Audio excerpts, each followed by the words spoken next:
freelancezone.com.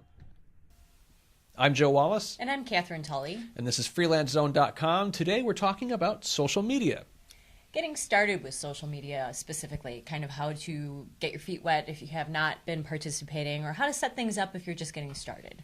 And really, the trick with social media that I've found is just knowing how to use the tools that you've got at your disposal. You've got Twitter, you've got Facebook, LinkedIn. All of these have their own uses and their own sort of rules of the road, and each one of them is different. You really can't find a one-size-fits-all solution for social media. You've got to pick a platform that works best for you, and finding that platform, I think, is half the battle. Mm-hmm.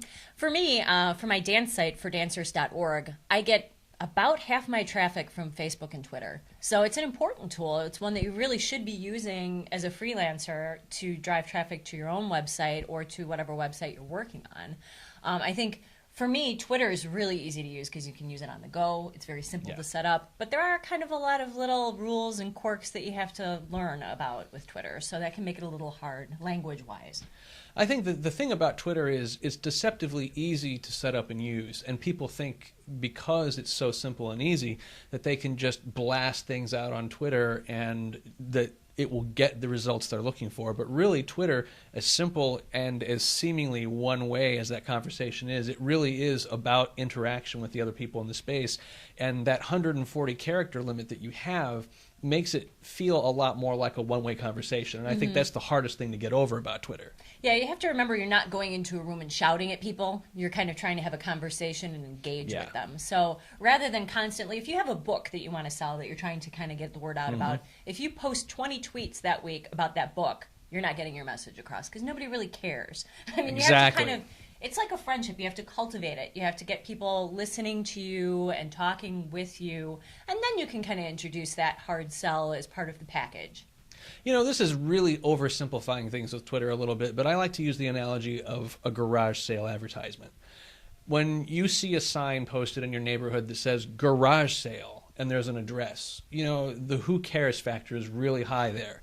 You ever notice that if you see a sign for a garage sale and it has specific things listed that you pay more attention to that specific information? And the information on those signs is not much greater than the 140 character limit on Twitter.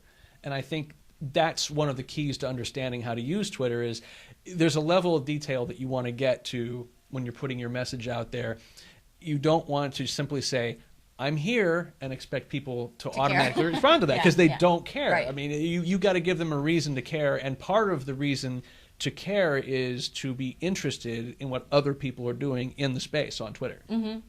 One of the best ways I've found to do that is the retweet. And if you're not familiar, retweet is simply if Joe posts something on Twitter and I'm reading it and I think that might be useful for people that I have following me, I simply push a button, really, and retweet it to all my followers. And then Joe can tell that I did that. So that kind of creates a bond between Joe and I, where then maybe he's going to retweet something that I said. So you're sort of developing a network. You're helping people out. You're kind of being friendly with them. You're doing something for them. And it's really quite simple. freelancezone.com is your source for advice and resources about the freelance lifestyle.